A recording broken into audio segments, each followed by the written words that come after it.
I'm Danielle Boyd. I'm 34, and last March I walked into my great-grandmother's library and found 217 empty shelves. My 10-year-old daughter was still in the car, finishing a turkey sandwich, because I'd told her to wait while I grabbed something quickly. I didn't grab anything. There was nothing left to grab. The room smelled the way it always had. Paper, leather, beeswax polish. Except now the smell had nowhere to live. My parents had sold every book my great-grandmother left to my daughter. They sold them for $165,000. They spent the money on a home theater for my sister's kids. Surround sound, 6 leather recliners, and a popcorn machine shaped like a fire hydrant. What I did in the next 9 days didn't involve a single raised voice, but it cost my parents the house they'd lived in for 31 years. And when I finally said the sentence that made my mother's coffee mug slip from her hand, 3 of the neighbors were recording on their phones. Welcome back to Calm Drama Stories. This is where we tell the quiet kind of revenge, the kind that doesn't shout, doesn't break dishes, and doesn't make you the villain. If you've ever had family treat your child's inheritance like household clutter, drop a comment and be sure to subscribe so the next one finds you. Before I tell you what they did, let me tell you about Cordelia. Cordelia Ann Boyd was my great-grandmother. She was the first woman in our family to attend college, Wellesley, class of 1956, English literature, and the last person in the Boyd line who believed books were sacred objects. She inherited a modest fortune from the goldsmith side of the family, sold the jewelry business in 1981, and spent the next 27 years buying first editions of children's literature, Rackham illustrations, Caldecott medal winners from the 1930s, a Kelmscott Chaucer printed in 1896 on handmade linen paper, 3 handwritten letters from Beatrix Potter discussing the illustrations for the tale of Jemima Puddle Duck, 217 items total, catalogued, appraised, and shelved in the East Wing Library of the family house in Whitfield, Vermont. In 2008, at 81 years old, Cordelia established the Cordelia Boyd Heritage Library Foundation, a 501c3. Tax-exempt, federally registered, filed with the Vermont Secretary of State. The books were formally transferred to the foundation and placed on what's called a permanent loan. They stayed inside the family house, and in exchange, the house received a conditional tax exemption. That exemption saved roughly $30,000 a year in property taxes. The deal had one condition: the books stay in the house, unsold, and pass to the next direct line descendant. In 2020, 2 years before she died, Cordelia added a final amendment. She named my daughter Ivy as the sole beneficiary. Ivy was 6. Cordelia sat her in the mahogany reading chair by the south window, opened a green leather copy of The Wind in the Willows, 1908, Arthur Rackham illustrations, gilt-stamped spine, and said, "These are yours now, sweetheart." On the inside front cover of every single book was Cordelia's bookplate, hand-engraved Art Nouveau with a line in her handwriting underneath, "For Ivy, who will keep them safe." Ivy touched that line every time she opened a book. It was her ritual. She never skipped it. My mother had been circling the collection for 14 months. It started small, a comment at Thanksgiving dinner, November 2024, while Ivy sat 3 chairs away eating cranberry sauce with a fork. "Those books are just collecting dust in that creepy old room." I remember the exact moment because Ivy looked up from her plate, held my mother's gaze for 2 full seconds, then went back to eating without a word. My daughter was 9. She already knew what my mother was doing. After Thanksgiving, the comments came monthly. "Honey, have you thought about what to do with all those old books? Vanessa's boys would love that library room someday. They could turn it into a playroom. Your father's knees can't handle the East Wing stairs anymore. Maybe we should renovate." I gave the same answer every time. "They're not mine, Mom. They're on permanent loan to Ivy." And my mother always gave the same smile, the tight one, the one that meant she'd heard me and decided I was wrong. Cordelia and her permanent things. Here's what I didn't understand until it was too late.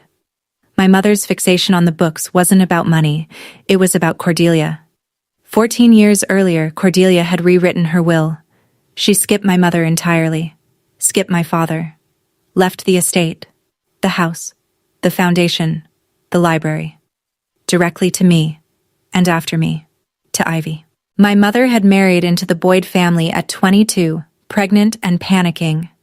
She'd raised 2 daughters in that house. She'd hosted 31 Christmases, and Cordelia's will said, in the gentlest legal language money could buy, that Margaret Boyd was not considered a real Boyd. That wound never healed. It just grew teeth. 3 months before we left for the camping trip, my brother-in-law Brent posted anonymously on a rare book forum asking if anyone knew a Manhattan dealer for early 20th century children's literature first editions. I saw the post. I recognized his screen name. I thought it was a coincidence. That was my first mistake. Every Saturday, I drove Ivy 40 minutes from our apartment in Brattleboro to the family house in Whitfield. My parents lived there full-time. They had for 3 decades. We visited the library.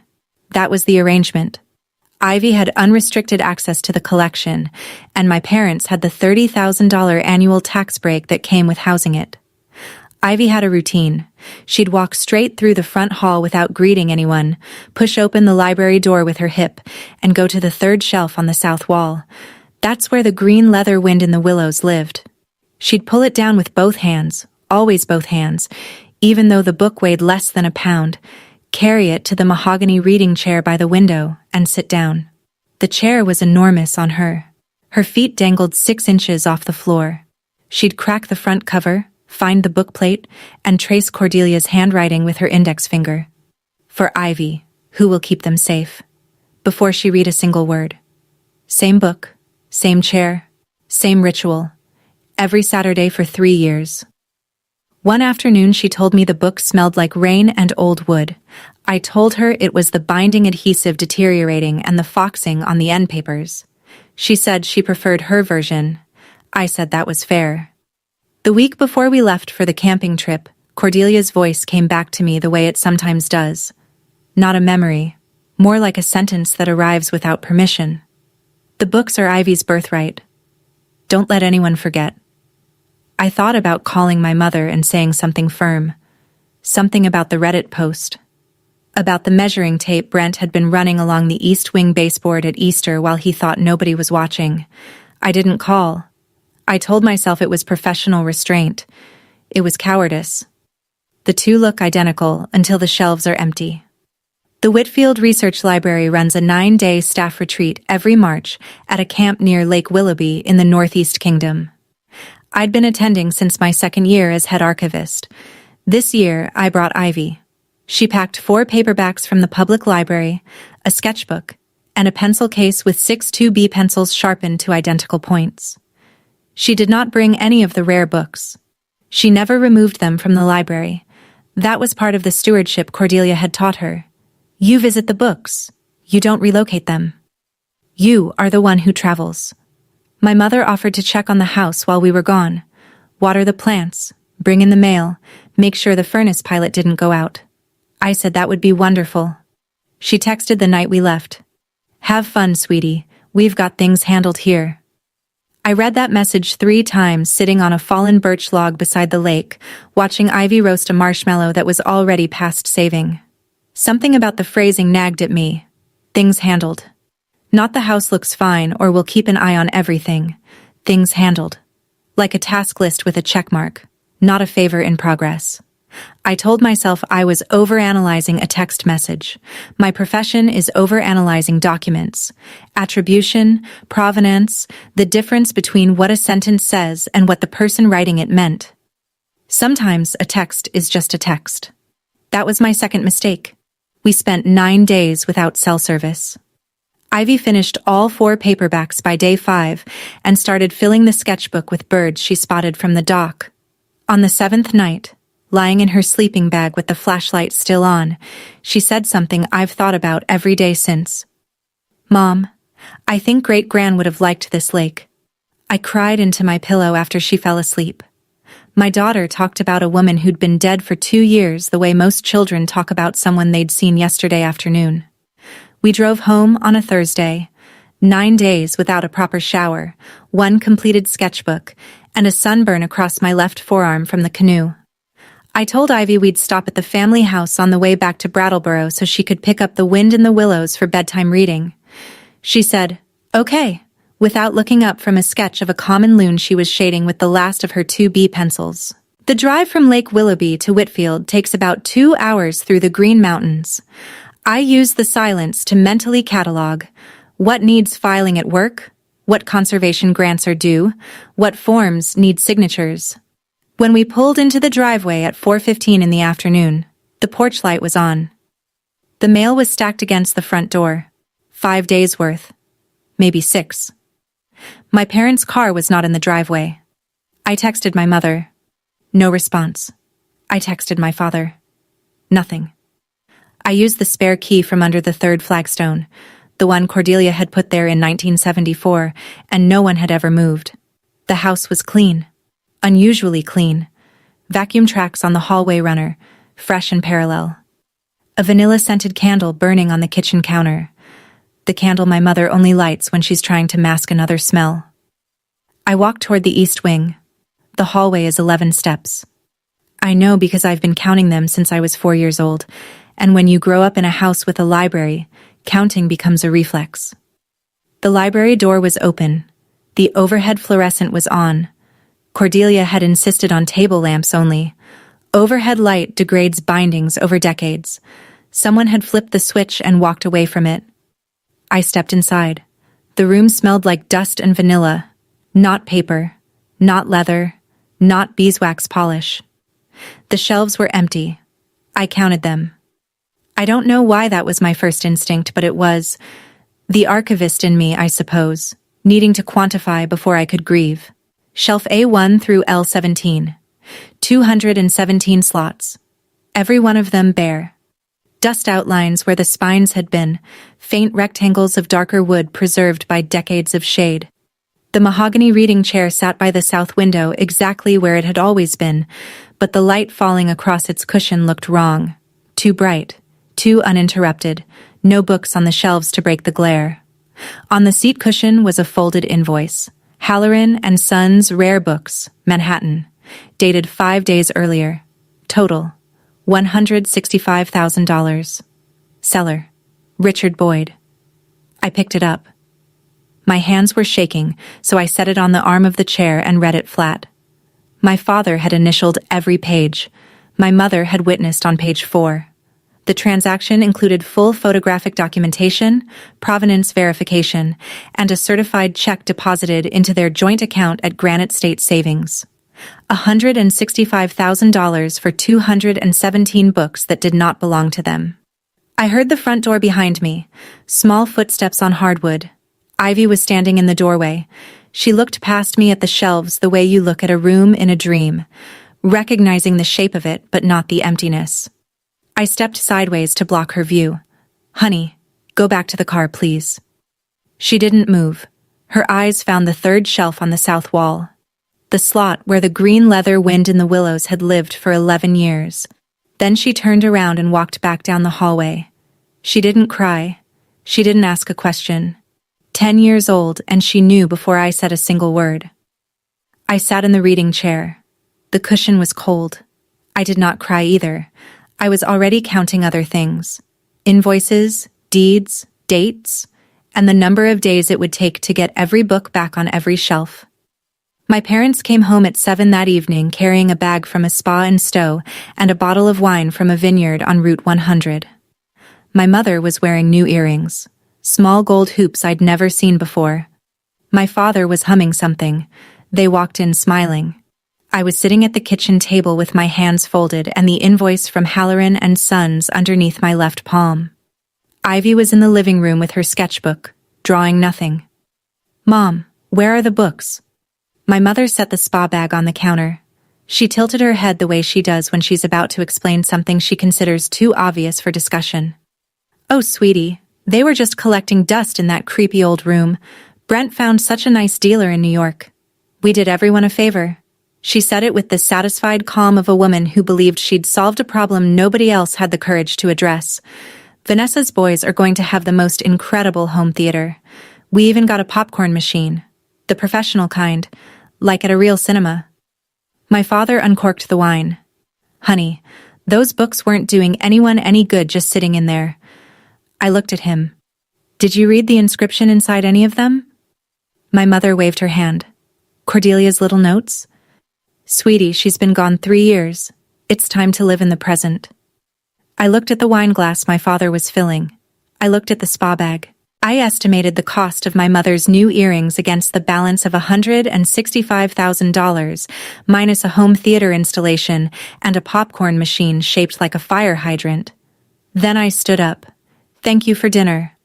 I walked to the living room, picked up Ivy's jacket, and said, Let's go, honey. We drove home in the dark.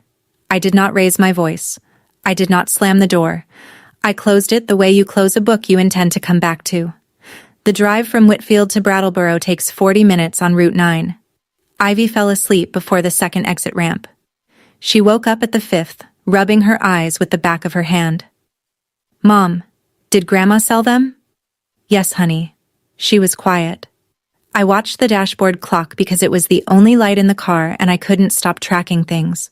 4 minutes of silence. Then, did she sell the green one? I think so, but I'm going to find them. All of them? All of them. Okay. She turned toward the window and pressed her forehead against the glass.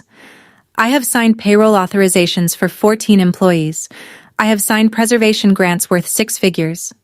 I have signed sympathy cards at 3 funerals where I meant every word. I have never held a single syllable as heavy as that one. Okay.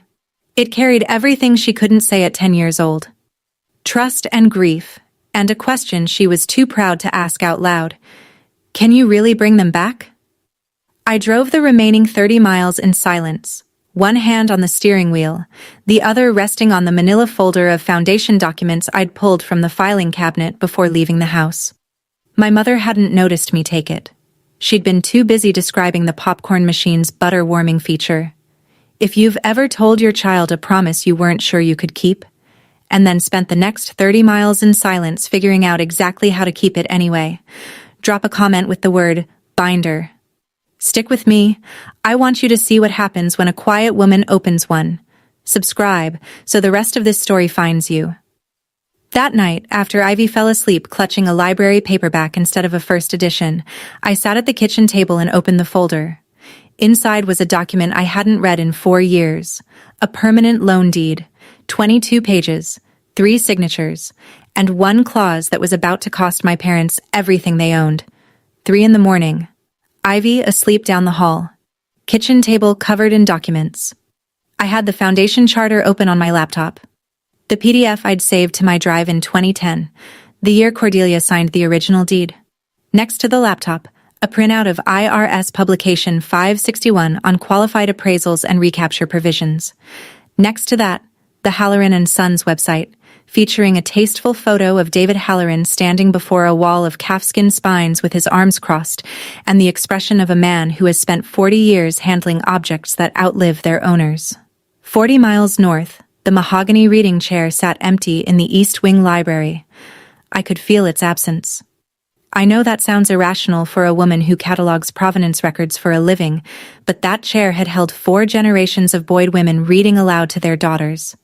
It was the only piece of furniture in the house that mattered, and it was sitting in a room that no longer had any reason to exist. I opened the permanent loan deed. 22 pages, notarized by the state of Vermont, filed with the Secretary of State's office, bearing the foundation seal and 3 signatures, Cordelia Boyd, Evelyn Marsh, and Nathan Pell, Foundation Counsel. Section 4 described the collection. Section 5 described the conditions.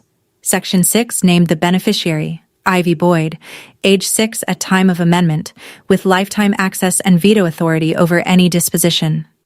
Section 7 was titled Recapture. I read it twice, then a third time, because the numbers were large enough to require verification. Any unauthorized disposition of the collection by any party other than the named beneficiary shall constitute a recapture event, triggering full back tax assessment for all years of conditional exemption, with statutory interest and 75% penalty.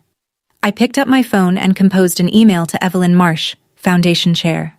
Subject line, Permanent Loan Breach. Call me at 7. 3 sentences in the body. I hit send at 3:19 and did not sleep for the rest of the night. Evelyn called at 6:58. She did not say good morning. She said, "Danielle, what happened?" I told her in under 4 minutes. She listened without interrupting. Evelyn had been Cordelia's closest friend for 42 years and the foundation's chair since its incorporation. She did not waste words. She did not comfort me. When I finished, she was quiet for 6 seconds. Then she said, "Pull up the deed. Section 7. I already have it open?" "Good. Read me the recapture provision." I read it aloud the way I read everything, evenly, without emphasis, letting the language carry its own weight. When I finished, Evelyn said, "Your parents owe the IRS roughly $412,000, back taxes from 2010 through today, plus statutory interest at the federal rate, plus the 75% penalty for unauthorized disposition of conditionally exempt property." That's the federal number. On the state side, they lose conditional exemption going forward. That's another $30,000 a year in property taxes that the town of Whitfield will now assess at full market value. And because the exemption was tied to in situ preservation, the IRS will place a federal tax lien on the property for the full amount owed. Between the lien, the back taxes, and the new annual assessment, keeping the house becomes financially impossible. They'll have to sell it to cover what they owe. And the books? Foundation property. We have first right of clawback under Section 9. If Halloran cooperates, he refunds and returns. If he doesn't, Nathan files in federal court by Friday. I wrote everything down on a yellow legal pad. Not the laptop. Paper doesn't crash, and paper doesn't sync to a cloud my mother might access through my father's shared account. Evelyn was the only person alive who could say $400,000 the way other people say pass the salt. She gave me the numbers, the deadlines, and the next 3 steps. That was better than sympathy. Collecting dust. $412,000 of dust. 9:14 the following morning. I called Halloran and Sons from the parking lot of the Whitfield Library. A receptionist transferred me. David Halloran picked up on the second ring. His voice was measured and unhurried, the voice of a man who has spent 4 decades handling objects worth more than automobiles and has learned never to sound surprised. "Mr. Halloran, my name is Danielle Boyd. I'm the vice chair of the Cordelia Boyd Heritage Library Foundation. You recently purchased 217 items from my parents, Richard and Margaret Boyd." A brief pause. "Yes." Richard Boyd brought a full inventory, tagged, appraised, paid out last Tuesday. We completed the transaction in person at the family residence. Have any been resold? Not yet. We catalog before listing. Standard practice for a collection of this quality. We're still photographing the Rackham plates. Mr. Halloran, those items are on permanent loan from a 501c3 foundation. They are foundation property, not personal assets. Section 7 of the permanent loan deed triggers a clawback provision at unauthorized disposition. I'm formally requesting return. Silence. 4 seconds. I counted because I count everything now. "Ms. Boyd, I'd like to see that deed. I'll be in Manhattan by 6 this evening with the original." Another pause. 2 seconds. "Drive safely." I hung up and sat in the parking lot with the engine running. My hands were steady. 14 years of handling irreplaceable documents teaches you something useful. The most important phone call of your life should sound exactly like every other phone call you've ever made. No tremor in the voice, no urgency in the phrasing. State the facts, name the mechanism, offer the evidence, let the other person calculate. I pulled out of the lot and drove home to pick up Ivy. I wasn't going to leave my daughter in Brattleboro while I drove to Manhattan. She was coming with me. She was going to see her books, and she was going to watch her mother get them back. Interstate 91 South. 4 hours and 40 minutes to Manhattan. Ivy sat in the back seat with a paperback copy of A Wrinkle in Time from the Brattleboro Public Library. The permanent loan deed sat in a manila envelope on the passenger seat, 22 pages that weighed less than a sandwich and more than anything else in the car. Somewhere past the Massachusetts border, Ivy looked up from her book. "Mom, what's clawback?" "It's when something goes back to its real owner." "Like dogs?" "Sometimes like dogs." She considered this for a moment. "Mom, why didn't you tell Grandma about the foundation thing before she sold the books?" "Because I thought if I never said it out loud, she'd never do anything that made me have to." "That's not very smart." "No, honey, it wasn't. That was the first time in her life my daughter told me I wasn't smart. And the first time I agreed with her. I'd spent 7 years avoiding confrontation with my mother. 7 years of burying myself in manuscripts and conservation grants and catalog entries because paper doesn't argue back, doesn't give you the silent treatment for 6 weeks. Doesn't tell you you're being ungrateful for protecting what a dead woman left your daughter. Professional isolation. That's the polite name for what I had. The real name is cowardice dressed in a cardigan and archival gloves. Cordelia's voice again, arriving the way it does. "The books are Ivy's birthright. Don't let anyone forget." I hadn't forgotten. I'd just been too quiet about remembering. Somewhere around Hartford, Ivy fell asleep with the paperback open on her chest, page 162 face down against her collar. I drove the remaining 2 hours listening to the highway and thinking about the word stewardship.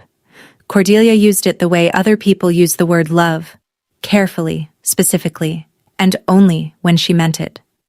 I was 34, and just beginning to understand what it cost. Halloran and Sons occupied the second floor of a narrow brownstone on East 61st Street. Mahogany panels, brass reading lamps, gallery lighting angled to flatter leather spines. David Halloran met us at the door, 63, silver-haired, reading glasses on a tortoiseshell chain, with a handshake that told you he'd been appraising first editions longer than I'd been alive. He looked at Ivy. "She's welcome," I said. "She's the beneficiary." He nodded once and led us downstairs to the cataloging room. Climate-controlled, 68 degrees, 45% humidity. I knew without asking because those are the numbers every rare book professional carries in their head the way paramedics carry blood pressure ranges. 217 books were arranged across 5 long tables under soft overhead light. Each volume had a yellow sticky note with a temporary catalog number written in Halloran's careful hand. He walked us along the tables without speaking. Ivy found it on table 3, the green leather Wind in the Willows. She picked it up with both hands, always both hands, and opened it to page 47. "Mom, my pencil mark is still here." She'd made a tiny 2B line in the margin 18 months ago, marking the spot where mole first meets rat by the riverbank. Halloran, standing 2 feet behind her, said quietly, "Yes. I noticed that when we were cataloging. I left it." Ivy turned to the front cover, found the bookplate, traced Cordelia's handwriting with her index finger. "For Ivy, who will keep them safe." She closed the book and pressed it against her chest with both arms. She did not ask if she could take it. She just held it. Halloran looked at me. "Every single one has the bookplate, hand-inscribed individual dedication to your daughter. That level of personalization is unusual. Ms. Boyd, your father didn't mention any of this when he brought them in." "I know he didn't." I placed the deed on the cataloging table. Halloran sat down, put on his glasses, and read for 11 minutes. I know because Ivy counted the pages and I counted the clock on the wall behind his head. Neither of us spoke. When he finished, he removed his glasses, set them beside the deed, and said, "Ms. Boyd, I purchased stolen foundation property." "Not stolen," I said. "Sold by people who didn't legally own it. There's a difference for you. There isn't one for my parents." He stood, walked to a gray steel filing cabinet behind the cataloging desk, and pulled out the purchase contract. 4 pages. My father's driver's license photocopy on page 1. My mother's signature as witness on page 4. An itemized inventory with a Polaroid of every book valued above $5,000 on page 3. And in each Polaroid, visible in the lower left corner of the open front cover, Cordelia's bookplate. "For Ivy, who will keep them safe." Photographed, documented, sitting in Halloran's professional records. He turned to the inventory sheets and tapped the page. Every book still had the original gift receipt tucked inside the front cover. The receipts Cordelia had placed there herself in 2010, when the permanent loan was formalized. Each one read, "Permanent loan from the Cordelia Boyd Heritage Library Foundation. Not for sale. Removal triggers recapture event under Deed Section 7. My father had signed the purchase contract without reading the gift receipts. Or he'd read them and signed anyway. I still don't know which is worse. Halloran slid the entire file across the table with both hands. Purchase contract, inventory sheets, Polaroids, gift receipts, 3 centimeters of paper documenting my parents' $165,000 mistake. I'll hold the books here for 14 days while you file, he said. After that, on your written authorization, they ship back. Make it 21, I said. I want the IRS to issue the subpoena before shipment so the chain of custody stays unbroken. He looked at me the way one archivist looks at another when they realize they've been speaking the same language all along. Smart. I drove home that night with 3 centimeters of paper on the passenger seat and a sleeping 10-year-old who, somewhere around the Connecticut border, whispered the word mine without opening her eyes. The voicemail started the next morning. 7:42, Vanessa. Danny. Mom called me sobbing. Whatever you're planning, stop it. Tyler is so excited about the theater room. He is a child. You're going to ruin Christmas over a bunch of old books. Call me back. Now. 8:14, my mother. Honey, I know you're upset, but we need to talk about this like adults. Don't make it bigger than it is. 9:01, a text from Brent. You know you're being a real bitch about this, right? No apostrophe, no period. I screenshot all 3 and forwarded them to Evelyn. She replied in 40 seconds. Document everything. Don't engage. I spent the morning at the Whitfield Library doing exactly what I do every weekday: cataloging, preserving, filing. The only difference was that between entries, I was also drafting a personal affidavit describing the discovery, the Halloran invoice, my mother's admission at dinner, and the visit to Manhattan. Nathan Pell, the Foundation's pro bono counsel, was meeting me at 2. Nathan had been Cordelia's lawyer for 11 years. He had drafted the original deed, clause by clause, arguing with Cordelia over commas at midnight and losing every time. He knew the document because he'd built it. At 2:15, sitting across from him in his office above the Brattleboro post office, I slid my affidavit and the Halloran file across his desk. He read it the way lawyers read, methodically, pen in hand, small illegible notes in the margins. When he finished, he looked up. How do you want to handle this? I want the books returned. I want the IRS notified. And I want my parents to understand what they've done, in a room full of people, with the deed in their hands. He wrote something on his legal pad. When? My sister is throwing a home theater unveiling party next Saturday. 30 guests. He set his pen down. That'll do. Tuesday afternoon. Emergency Zoom with the Foundation board. 5 members on screen. Evelyn Marsh, Chair. Nathan Pell, Counsel. Judge Patricia Holloway, retired, Montpelier. A rare book dealer from Boston named Gerald Fisk, and Dr. Catherine Adler, History Chair at Middlebury College. I presented the facts: deed, purchase contract, Halloran's photographs, gift receipts, written confirmation of Halloran's cooperation. The vote was unanimous on all 5 motions. 1. Authorize the clawback letter to Halloran. A formality. He was already cooperating. 2. Authorize the IRS Form 8283 Amendment and Form 990 Supplemental Disclosure, reporting the unauthorized disposition of conditionally exempt property. 3. Authorize the Heritage Trust referral and conditional exemption recapture notice to the Vermont Department of Taxes, with a copy to the Whitfield Town Assessor for property revaluation. 4. Authorize cease and desist letters to Richard and Margaret Boyd. 5. Authorize public reading of the permanent loan deed at any venue I chose.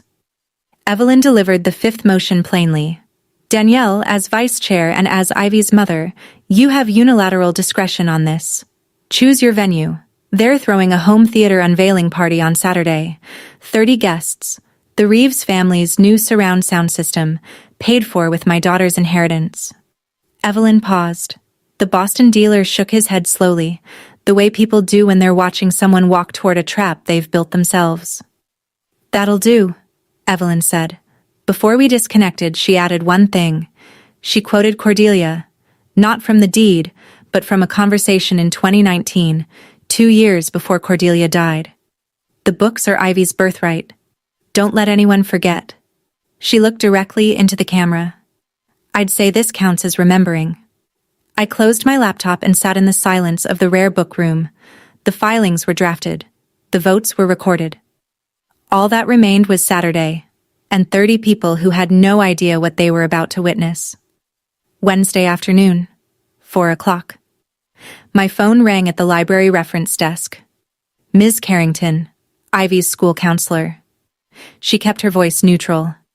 The measured tone school professionals use when they've been debating whether to call. Danielle, I wanted to let you know. Ivy hasn't participated in silent reading hour for 3 consecutive days.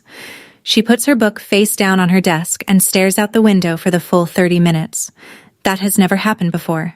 I closed my eyes. Her great-grandmother's book collection was sold last week without her knowledge or consent. She's processing a loss. Oh. A pause long enough that I could hear the hallway behind her. Oh, Danielle, I'm so sorry. She doesn't need a formal referral yet. I'm working on getting the books returned. She knows. But if she wants to talk about it in her own time, please just listen. That evening, I made macaroni and cheese from a blue cardboard box, because some nights parenting means showing up, not performing. Ivy sat at the kitchen table pushing noodles and a figure 8 across her plate. Honey, the books are safe. I saw them 2 days ago. They're coming home in 3 weeks. All 217? All 217, including the green one. She ate 2 bites, set her fork down, looked at me with an expression I'd only seen once before, the morning I told her Cordelia had died. Mom, can Grandma still visit? I think it's going to be a while, honey. She picked up the fork again. Okay, I figured. 3 words. The vocabulary of a 10-year-old who has already learned that the people who should protect your things are sometimes the people you need protection from. After dinner, I washed the dishes. Ivy sat at the table drawing in her sketchbook. She was drawing bookshelves, full ones, row after row of tiny spines, each with a small rectangle on the cover that I realized, when I leaned closer, was a bookplate. Nathan Pell worked Thursday and Friday with the precision of a man who had spent 11 years preparing for exactly this. He drafted 3 letters in parallel, each one a different instrument aimed at a different pressure point. The first was a cease and desist addressed to Richard and Margaret Boyd, citing the permanent loan deed, the unauthorized sale, and the Foundation's intention to pursue all available remedies including federal and state recapture. The second was the IRS Form 8283 Amendment and Supplemental Disclosure, filed to the Estate and Gift Tax Unit in Ogden, Utah, with a carbon copy to the Vermont Department of Taxes, formally reporting the unauthorized disposition of conditionally exempt property under the Cordelia Boyd Heritage Library Foundation. The third was the Heritage Trust Conditional Exemption Recapture Notice directed to the Vermont State Assessor's Office, with a copy to the Whitfield Town Clerk for immediate property revaluation. All 3 letters were printed, signed, and sealed into certified envelopes scheduled for hand delivery on Friday at 5 in the afternoon. I asked Nathan why 5 on a Friday. Because banks close at 4. Because no judge issues a temporary restraining order over a weekend. Because your parents will spend Friday night, Saturday morning, and Saturday afternoon calling every attorney in Bennington County, and none of them will pick up until Monday. I said Cordelia would have loved you. He said he'd had the pleasure of being her counsel for 11 years, and that she once telephoned him at midnight to argue about a semicolon in the deed's preamble. She won the semicolon argument, he said. She won every punctuation argument we ever had. Thursday evening, I laid out Ivy's clothes for Saturday, the navy dress she'd worn to Cordelia's memorial service, clean shoes. I laid out my own, cardigan, dark jeans, boots, and on the dresser, Cordelia's pearls. Ivory-toned, slightly irregular, with a small gold clasp engraved with the letter C, the only piece of jewelry Cordelia kept when she sold the goldsmith business in 1981. I hadn't worn them since her funeral. I set them on the wood and looked at them for a long time. Friday, 5:02 in the afternoon. I was sitting at my desk in the Whitfield Library rare book room with my phone face up on the blotter. Volume off. Screen bright. Nathan texted at 5:02. Both packages hand-delivered. Signed for by Margaret Boyd. I set the phone down and waited. 5:14. Missed call, Mom. 5:17. Missed call, Mom. 5:23. Missed call, Dad.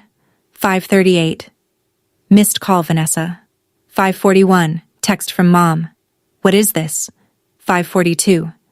Text from Mom. Danielle, please. 5:44. Text from Mom. Call your mother. 6:01. Voicemail. My mother's voice cracking at the seams. I'm your mother. We did this for family. Why are you doing this through strangers, through lawyers? Danielle, we are your parents. 6:18. Voicemail. Same voice, different register. The crack replaced by something harder and more familiar. You are going to ruin Tyler's life. I hope you can sleep tonight. 7 attempts in 76 minutes. I picked up the phone and typed one message to Nathan. See you tomorrow at 3:30. Then I put the phone in my bag, locked the rare book room, and drove home to Brattleboro in the dark. If you've ever sat at a desk and watched a phone light up with the names of people who used to assume you'd always answer, and finally felt the quiet click of choosing not to, drop a comment with the word click. That's the sound of a boundary being set for the first time. Subscribe so you're here for what happens at the home theater party. I had not raised my voice in 11 days. I had not sent a single accusatory text. I had not cried in front of anyone except my pillow. Tomorrow was Saturday. 30 guests, a deed in a briefcase, and a popcorn machine that cost my daughter 217 books. Saturday morning, 10:15. I was in the Whitfield Library reading room drafting a conservation assessment when the front entrance opened and my mother walked in. She was wearing her navy cashmere sweater and earrings I didn't recognize, not the gold hoops from the spa, a different pair. Her eyes were swollen, but her makeup was impeccable, the combination of a woman who had wept all night and spent 45 minutes making sure the evidence was invisible. Sweetheart, please. Let's go get coffee. We can work this out between us. Nathan Pell doesn't have to be involved. Mom, Nathan was Cordelia's lawyer for 11 years. He drafted the deed himself. He's been involved since 2010.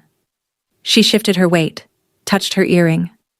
Cordelia was confused at the end, Danielle. She wasn't thinking clearly when she wrote all that. I thought about the mahogany reading chair sitting empty in the East Wing 40 miles north of us, and I thought about how my mother had just attempted to rewrite a woman who was more precise at 89 than my mother had been at any age in her life. Cordelia was not confused, Mom. Cordelia was the most precise person I have ever known. She filed every document in triplicate because she knew that someone in this family would eventually try exactly what you tried. My mother's jaw tightened. The familiar reflex? Honey, they were just collecting dust in that creepy old room. 4th time she'd said it. Same sentence, same cadence, same conviction that repetition could make it true. I stood up from my desk. Mom, I'll see you at 4. I'm coming to the party. We canceled it. No, you didn't. Vanessa posted on Facebook yesterday. 31 people said yes. My mother stared at me. I held her gaze without blinking. I'll see you at 4. She turned and left without closing the door behind her. I closed it for her, gently. I close everything gently now. 2:30 that afternoon. A knock on my apartment door in Brattleboro. Through the peephole, my father. Gray cardigan, reading glasses crooked on his nose. He looked smaller than I remembered, like a man whose skeleton had quietly decided to give up half an inch. I opened the door. We stood in the hallway. He didn't come in. Danielle, I signed the contract. I knew what I was signing. I know, Dad. Your mother told me Cordelia would have wanted Vanessa's boys to have something nice. I let myself believe it, because saying no to your mother for 44 years has been... He stopped, looked at the ceiling, worked his jaw. I'm tired, Danielle. I am just so tired. I leaned against the doorframe. Dad, I appreciate you coming here and saying that. But the IRS doesn't care that you were tired. Will we lose the house? Yes. He was quiet for a long time. The hallway hummed with the building's ventilation system. Then he said something that told me he had known all along, known the books weren't his to sell, and chosen to do it anyway. Cordelia warned me, the week before she died. She said, "Margaret will try, Richie. Don't help her." He looked at his shoes. I helped her anyway. He turned toward the stairwell. At the door, he stopped without looking back. "Tell Ivy I'm sorry. I'm not going to tell her anything from you, Dad. When she's ready, she'll come to you herself. That's not something you or I get to manage for her." He nodded. The stairwell door closed behind him. I locked my apartment and noticed my hand was steady on the deadbolt. 11 days ago, it would have been shaking badly enough to need both hands. That steadiness, more than anything Nathan had drafted or Evelyn had authorized, was how I knew I was ready for 4 o'clock. 3:15. Ivy was sitting on her bed in the navy dress she'd worn to Cordelia's memorial, my oversized cardigan draped over her narrow shoulders like a shawl. She looked like someone preparing for a ceremony, which in a way she was. "Honey, I'm going to read a document at the party this afternoon. Some difficult things will be said. Grandma may cry. You do not have to come. Will the books be there? Not yet. But in 3 weeks they'll be back on their shelves. Every single one." She thought about this for 5 seconds, staring at the closet door. "I want to come. Are you sure?" Cordelia would have come. I smiled for the first time in 11 days. Cordelia would have come in pearls. "Do you have pearls?" I opened the top drawer of my dresser and lifted out the strand Cordelia had given me when I was 16. Ivory-toned, slightly irregular, with a small gold clasp engraved with the letter C. I put them on in front of the mirror. Ivy watched from the bed. "Mom, you look like Great-Gran." "Good." We drove to Vanessa's house in Bennington in a silence that was nothing like the heavy quiet of the ride home 11 days earlier. This was the silence between two people who have agreed on what needs to happen and have nothing left to negotiate. Nathan was meeting us at 3:45. He would be carrying a leather briefcase with a brass clasp. Inside were 15 copies of the permanent loan deed and a certified letter from the IRS estate and gift tax unit acknowledging receipt of the Form 8283 amendment. Ivy sat in the back seat holding a book, not one of Cordelia's, just the public library paperback of A Wrinkle in Time. She read until we turned onto Vanessa's street.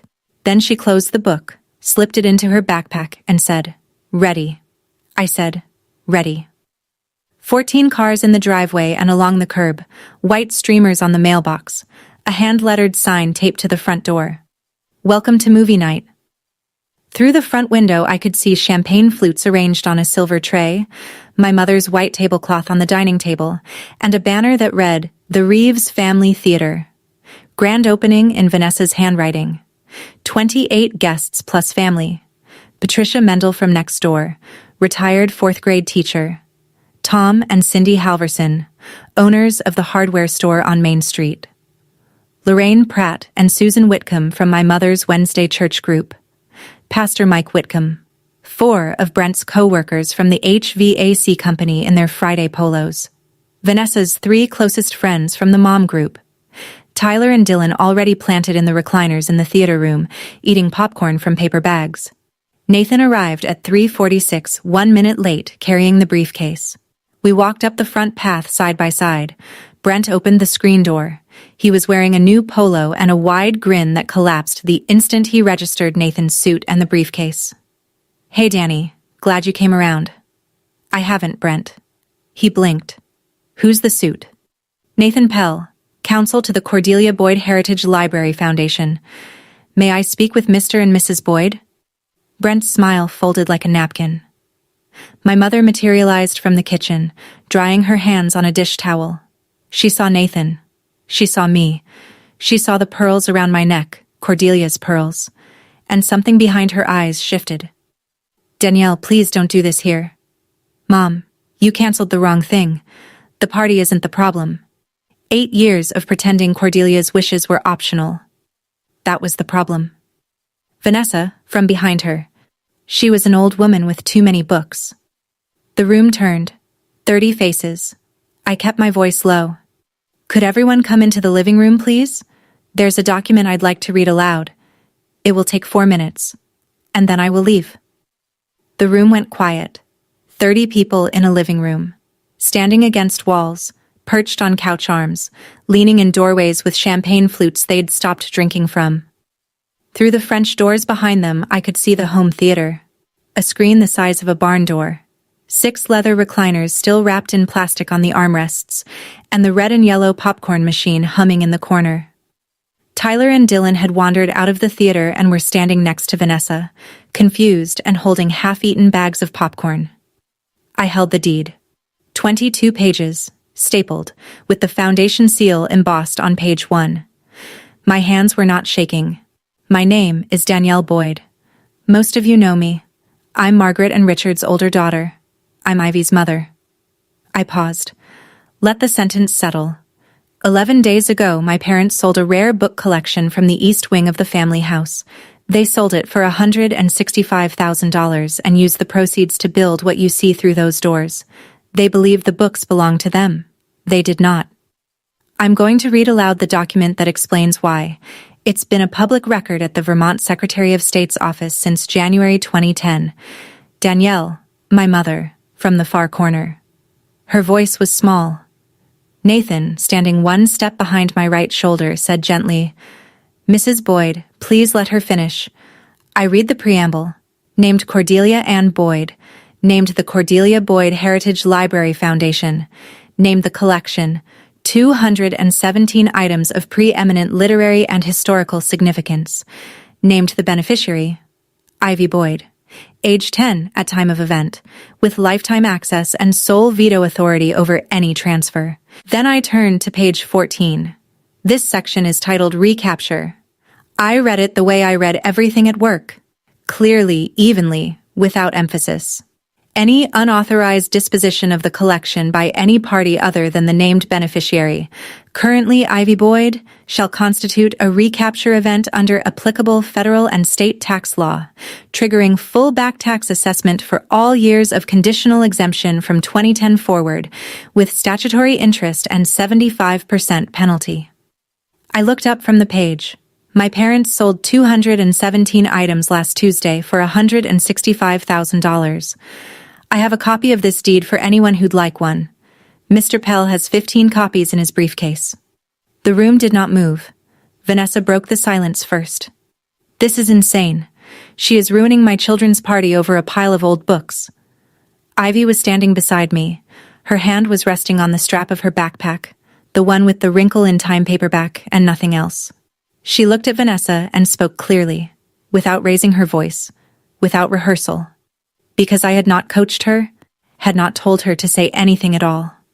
"Aunt Vanessa, you didn't buy the theater. My books did." The room held its breath. I could hear the popcorn machine cycling through the French doors. Tyler, sitting on the arm of the couch with his bag of popcorn, looked at his mother. "Mom?" Vanessa said nothing. I placed my hand on Ivy's shoulder. She didn't flinch. She didn't step back. She stood exactly where she was. I addressed the room. "Tyler and Dylan didn't do anything wrong. They are not part of what comes next." Then I turned to my mother. She was pressed against the far wall, holding a coffee mug with both hands. The blue ceramic one she'd had since I was in high school. The same woman who told me the books were collecting dust. The same woman who said Cordelia was confused at the end.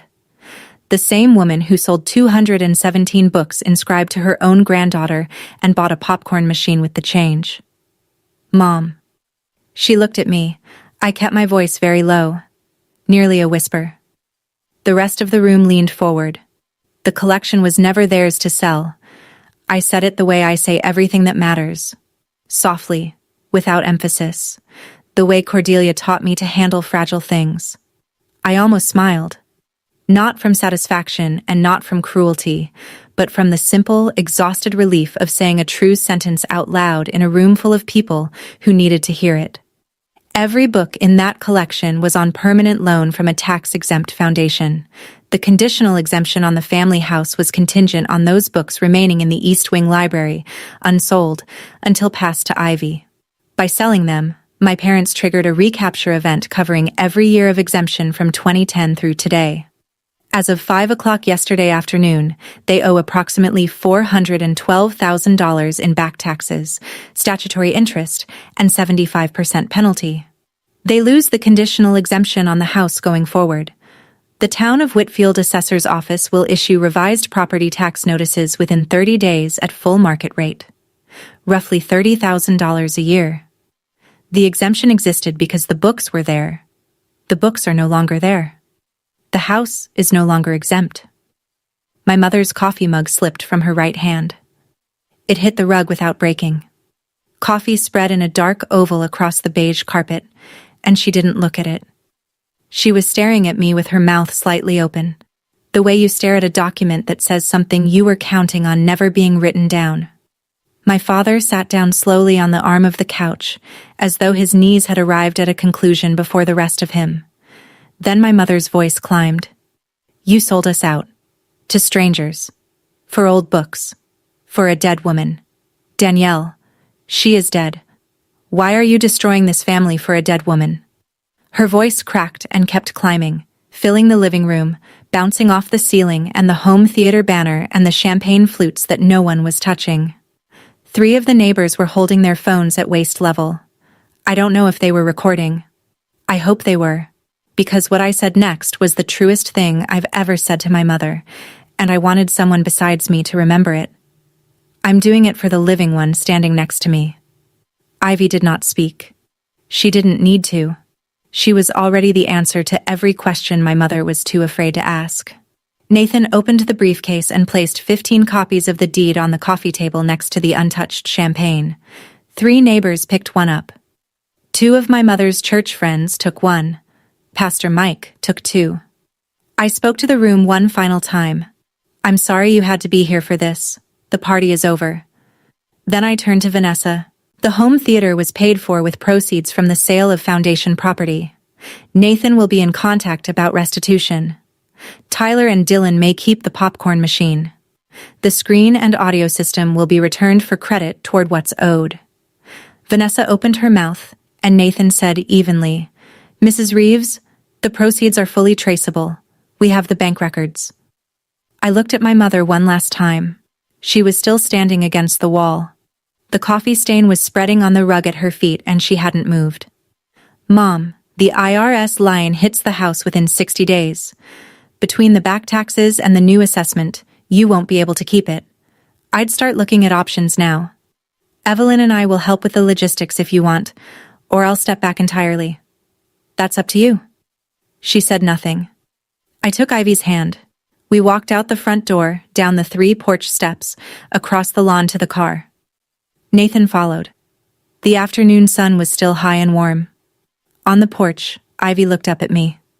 That was the quietest fight I've ever seen. Those are the only ones worth winning, honey. 21 days later, Halloran shipped the collection back in 11 archival crates. Foundation-authorized transport, climate-controlled, fully insured. Evelyn and I met the truck at the family house. Nathan held the chain of custody forms. 2 conservators from the Whitfield Library helped with the unpacking. 6 hours of careful reshelving. Ivy placed each book herself, starting with the Kelmscott Chaucer and the Beatrix Potter letters, working shelf by shelf, checking every book plate against the inventory list. She saved the green leather Wind in the Willows for last. She carried it with both hands to the south wall, 3rd shelf, and slid it into its place. Then she walked to the mahogany reading chair by the window and sat down. Her feet still didn't touch the floor. She opened the front cover, found the inscription, traced Cordelia's handwriting with her finger. For Ivy, who will keep them safe, and began to read. The room smelled like paper again. Evelyn stood in the doorway, arms crossed, watching. Cordelia would have approved, she said. She would have told you not to drag the crates across the rug, Evelyn. Evelyn laughed. It was the first time anyone had laughed inside that house in a month. Within 60 days, the Foundation Board voted to relocate the entire collection to a dedicated climate-controlled wing at the Whitfield Research Library. Ivy retained full beneficiary access. Evelyn named the wing the Ivy Boyd Reading Room. The mahogany chair came with the books. It sits by the east window now, where the morning light is gentler. 6 months later, my parents sold the family house at auction. After the IRS lien was satisfied, they netted enough to buy a 2-bedroom condo in Bennington. The remaining balance is being paid on an 84-month installment plan, roughly $4,900 a month. My mother has not contacted me. My father sends a card on the first of every month. I read them. I have not written back. Maybe in a year. Maybe 2.